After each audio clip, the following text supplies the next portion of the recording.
Ya, saya masih bersama mantan hakim Asep Iwan Iryawan, ada Bang Miko juga, Miko Ginting dari Komisi Yudisial. Bang Boyamin juga sudah bergabung, Boyamin Saiman dari Masyarakat Anti Korupsi Indonesia. Selamat pagi Bang Boyamin.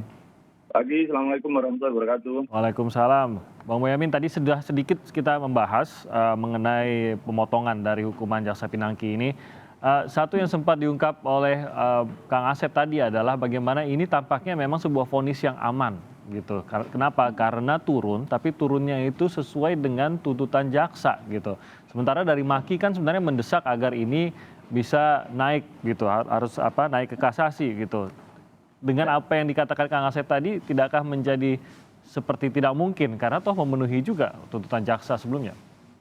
Ya, tapi apapun kan kalau istilahnya hakim itu dominus litisnya di jaksa begitu, tapi kan kemudian rasa keadilan itu waktu itu semua orang menyayangkan dan protes kenapa hanya dituntut 4 tahun. Ya. Dan hakim mendengarkan itu dengan cara mengatakan tuntutan itu terlalu ringan dan kemudian divonislah di angka 10.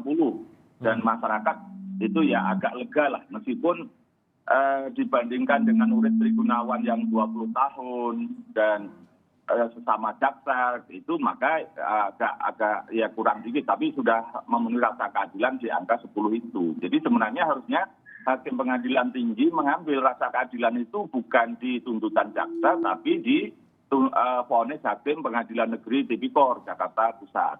Dan itulah yang menjadikan masyarakat juga lega. Oh iya, hakim ternyata mendengarkan rasa keadilan masyarakat dengan mengatakan tuntutan jaksa ringan. Nah, mestinya Hakim Pengadilan Tinggi itu memenuhi rasa keadilan itu dari mana? Ukurannya ya dari pengadilan ya tingkat pertama, Hakim Pengadilan Tipikor Jakarta Pusat itu. Karena masyarakat sudah menyatakan ya sudah agak terpenuhilah rasa keadilan itu. Tapi sangat disayangkan kemudian Hakim Tinggi ini memotong rasa keadilan masyarakat dengan menjadikan 4 tahun itu. Jadi sebenarnya kan sudah selesai perdebatan 4 tahun atau 10 tahun itu di tingkat pertama. Nah, kenapa Hakim Tinggi kemudian malah tidak menjadikan referensi dari Hakim Pengadilan Negeri, malah menjadikan referensi dari Jaksa Penuntut Umum. Semua tahu kok bahwa Jaksa Penuntut Umum itu tidak independen dalam melakukan tuntutan. Karena apa? Ada dugaan kingmaker di sana yang mempengaruhi ketidakindependensinya dari Jaksa Penuntut Umum. Dan saya sudah berulang-ulang bahwa kenapa saya meminta KPK yang mencari kingmaker, bukan Kejaksaan Agung, sebenarnya itu tersirat bahwa saya tidak percaya Kejaksaan Agung untuk mencari kingmaker. Karena apa?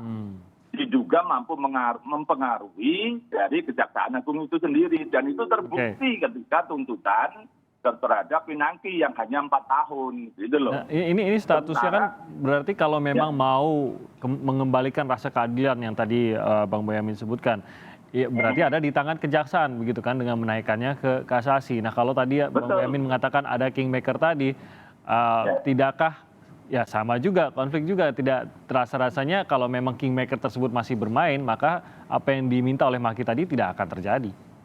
Ya meskipun demikian saya sudah melakukan suatu hal yang rasanya ini sangat sulit tapi saya kemarin datang ke Kejaksaan Agung menemui Jaksa Penuntut Umumnya, menemui atasan Jaksa Penuntut Umum untuk meminta kasasi. Dan saya mengatakan kalau memang ini tidak dilakukan kasasi, ya saya akan melakukan gugatan pra-peradilan kepada KPK untuk mengejar kingmaker. Karena justru terasa kingmaker masih melakukan upaya-upaya untuk menutupi dirinya dengan berusaha atau setidaknya dia gembira bahwa tuntutan Pinangki ini turun jadi 4 tahun, dengan demikian Pinangki berpotensi untuk tetap menutup siapa kingmaker. Nah ini yang sebenarnya saya ingin menyampaikan kepada masyarakat juga bahwa Pinangki itu dikatakan oleh Hakim Pengadilan Tinggi itu mengakui perbuatannya dan menyesali.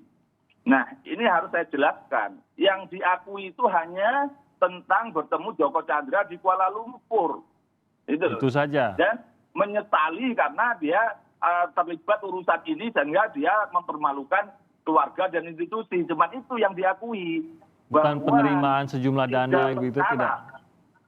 Korupsi, pencucian uang dan ke persekongkolan jahat itu dia tidak mengakui, gitu loh, tidak mengakui menerima duit, tidak mengakui membeli mobil dari duit yang diberikan Joko Chandra karena dia mengaku berasal dari suaminya yang pertama almarhum Joko Budiarto gitu. Nah, dan padahal itu tidak bisa dibuktikan sama sekali ketika waktu pembelaan dan pemeriksaan terdakwa bahwa uang itu berasal dari suaminya gitu. Tidak ada sama sekali katanya banknote. Mana ada banknote kemudian tidak bisa dibuktikan gitu. Jadi ya sebenarnya sangat sesuatu yang justru seorang jaksa yang harus dia jujur karena dia penegak hukum tapi tidak jujur. Jadi kalau Urip Trigunawan itu hanya sedang menerima suap dan duitnya cuma 6 miliar saja 20 tahun, nah Pinangki ini pada posisi yang dia pencucian uang dan persekongkolan jahat. Jadi mestinya sama 20 tahun. Gitu. Jadi dan dia juga tidak mengakui perbuatannya kok. Gitu loh. Kalau Urip Trigunawan nggak bisa tidak mengakui karena dia OTT, uangnya ada di dia.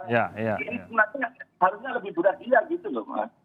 Oke, jadi itu sebenarnya yang diakui bukan mengenai tindak pidana korupsi maupun pencucian uangnya. Ya, itu sebenarnya belum diakui dan belum meminta maaf atas hal tersebut. Ini itu Pak Asep mungkin nanti juga kita baca bersama-sama memori bandingnya itu seperti apa.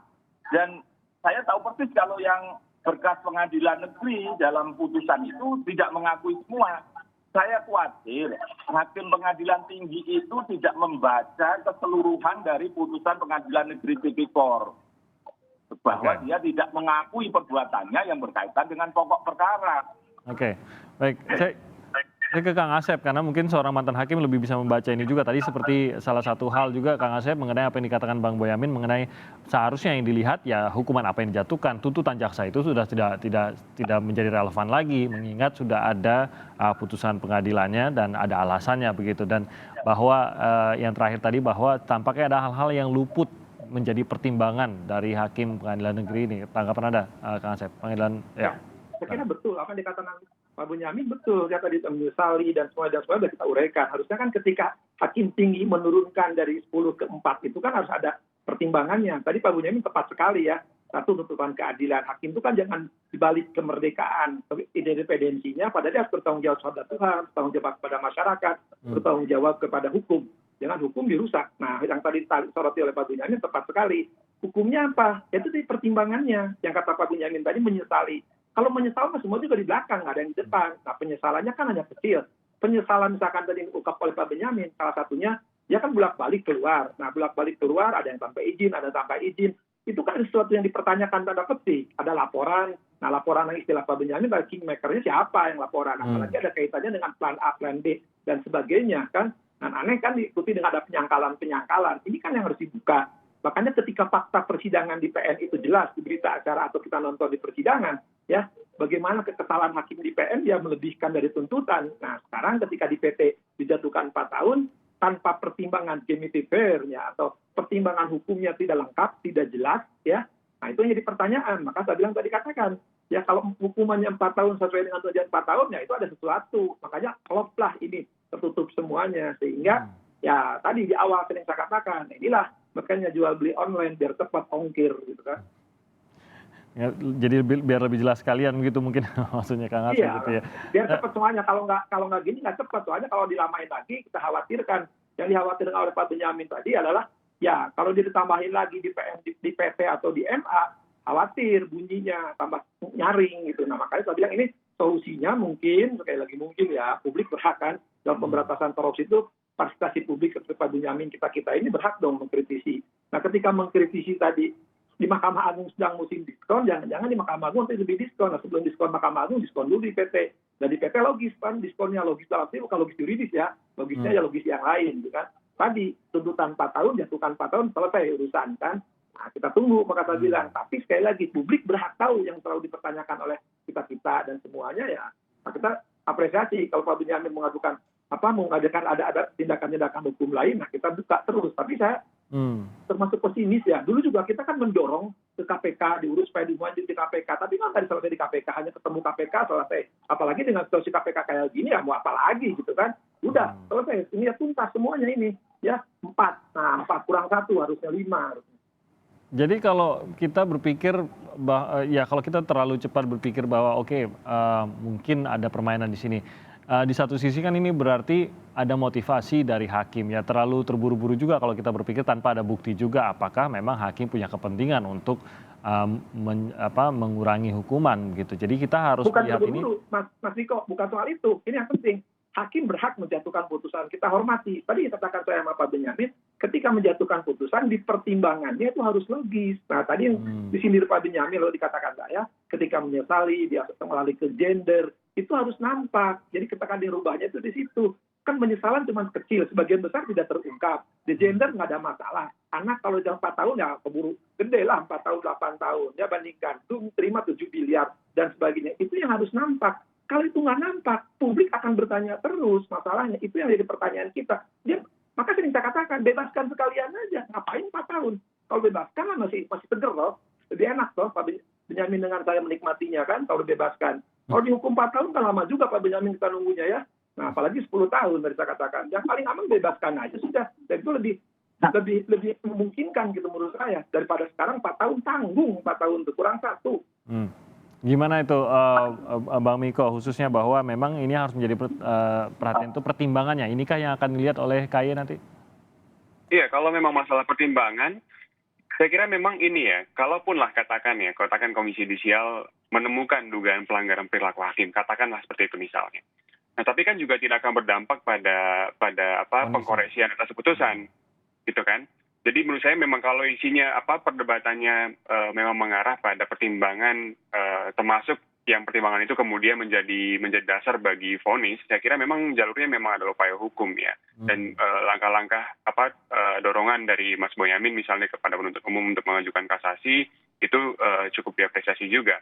Meskipun tadi ada kelemahan-kelemahan dan skenario-skenario hukum secara yuridis juga menurut Kang Asep. Nah itu yang pertama. Yang kedua, itu kan jalur formal upaya hukum ya.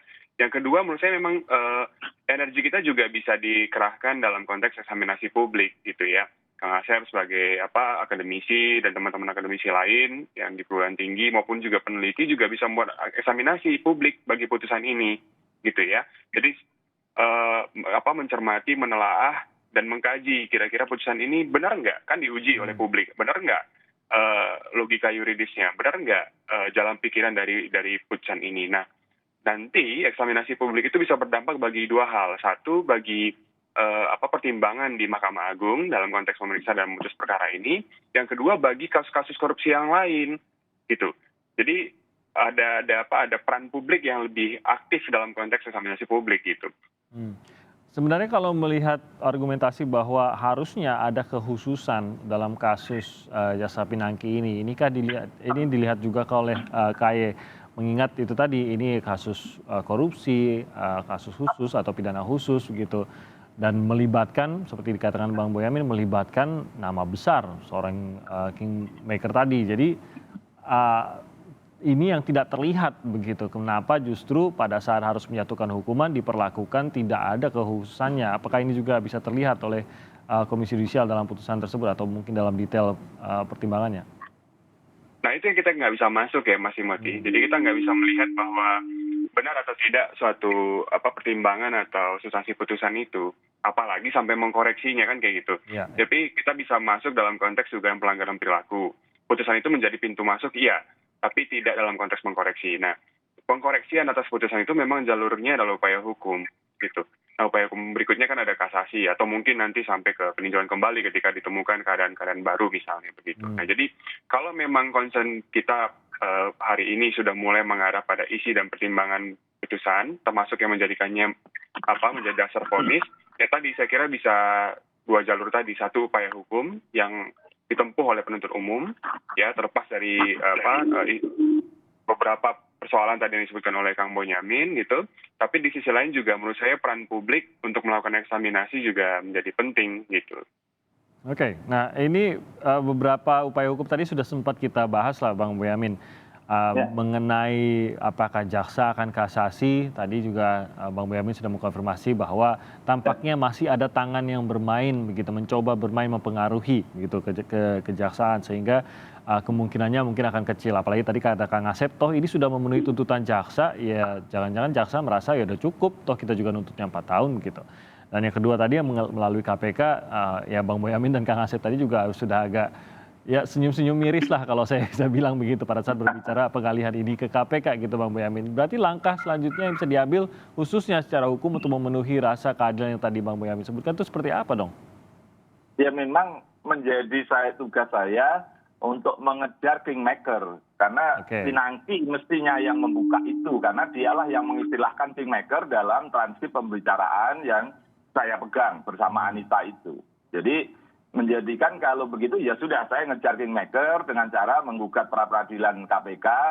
Tujuannya bukan untuk menang dan dikabulkan, bukan. Tapi tujuannya untuk membuka transkrip yang sebanyak 200 halaman lebih.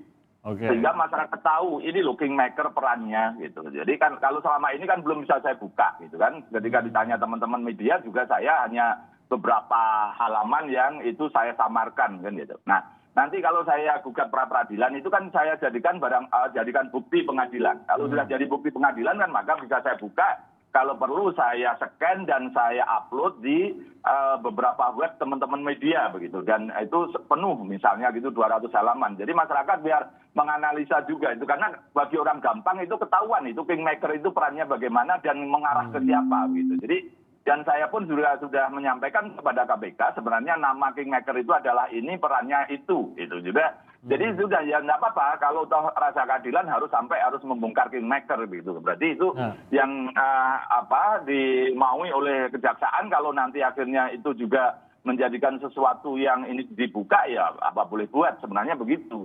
Dan memang ini dengan proses persidangan saya berharap itu kemarin dibuka tapi Pinangki menutup rapat itu. Dan hakim sudah berusaha menggali kepada 3 orang yang mengetahui proses itu. Saksi Rahmat, saksi Anita, dan kemudian terdakwa Pinangki. Rahmat mengatakan tidak mengetahui, tapi memang ada kingmaker itu. Anita juga begitu menyerahkan pada hakim untuk menanyakan kepada Pinangki. Tapi pada saat pemeriksaan terdakwa atau pemeriksaan Pinangki jadi saksi dari perkara lain, artinya perkaranya Andi Irfan Jaya, dia menutup rapat. Gitu. Jadi ya sudah pengertiannya itu yang bisa aku lakukan.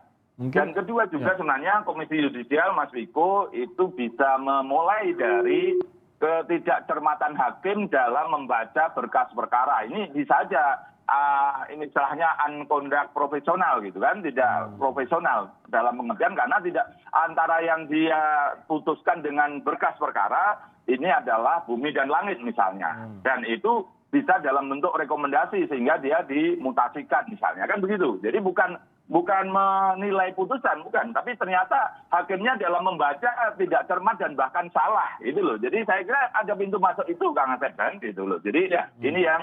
Dan ketiga, ya udahlah nanti saya segera bikin laporan atas proses tidak profesionalnya atau dugaan melanggar kode etik Pengadilan Jakarta Selatan dalam menerima proses pengajuan peninjauan kembali pada saat Joko Chandra bersama Anita datang ke Pengadilan Jakarta Selatan. Karena harusnya itu sekarang di PTSP depan, tapi mereka berdua naik ke lantai 2. Nah ini naik lantai 2 itu adalah dalam rangka menemui pejabat-pejabat pengadilan. Setidaknya mungkin loh ya diduga panitera untuk mendapatkan kekhususan. Nah ini yang selama ini sebenarnya sudah saya sampaikan secara informal kepada KY, tapi nampaknya belum ditindaklanjuti gitu ya. Nanti kalau memang saya harus laporan resmi, karena itu sudah saya konfirmasi kepada Anita pada waktu live di sebuah TV, itu diakui. Jadi ini kan kalau nanti ditanya lagi tidak diakui, kan tinggal buka CCTV-nya pengadilan itu. Apa benar mereka berdua naik ke lantai 2, kan itu. Jadi ini yang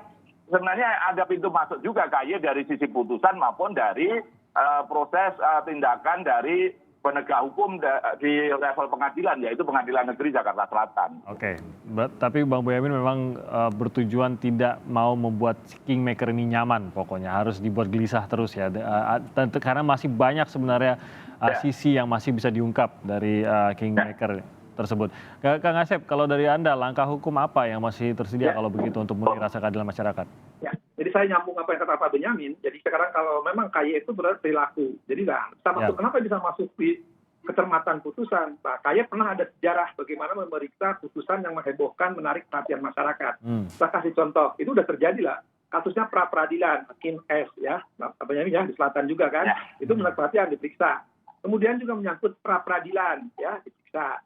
Kemudian juga ada beberapa putusan yang menarik perhatian. Perkara putusannya mantan Ketua KPK Antasari. Majelisnya diperiksa loh, ya itu yang salah. Jadi ada tidak-tidaknya sepengetahuan saya, ya karena ini menarik perhatian publik yang tidak terungkap tadi, ini menarik satu itu yang perlu memang KAY menindaklanjuti, artinya bukan dari belakang tadi putusan. Tadi betul kata Pak Benyamin, kecermatan putusan. Kedua, nah yang menarik lagi yang dikatakan Pak Benyamin, jadi sekarang bukti-bukti yang selama ini, dan tanda petik, yang dikatakan Pak Benyamin itu sebenarnya rahasia dan semuanya. Nah, sekarang kalau nanti Pak Benyamin disampaikan di pengadilan melalui pra peradilan, itu terungkap barang bukti. Nah, ini publik, media harus memonitor.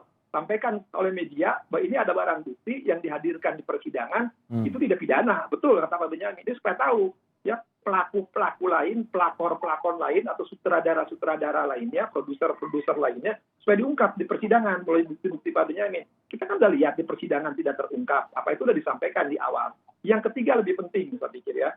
Nah, ini bobot bibit. Nah, bobot dalam kalau kawin sudah dilihat. Saya berhak melihat perilaku hakim sebelumnya. Karena bisa dilihat satu persatu hakim. Sudah saya cukup kenal beberapa hakim itu, saya tahu. Dilihat track record-nya ya. Saya kasih clue aja Pak Benyamin. Ya. Salah satunya pernah memimpin ketua pengadilan, pernah ada OTT oleh KPK di wilayah tersebut. Nah, KPK tidak pernah menindaklanjuti itu. Ya. Wakilnya kena masuk. Gitu. Yang wakilnya milih-milih itu. Ya. Nah, kemudian hakim tingginya kena.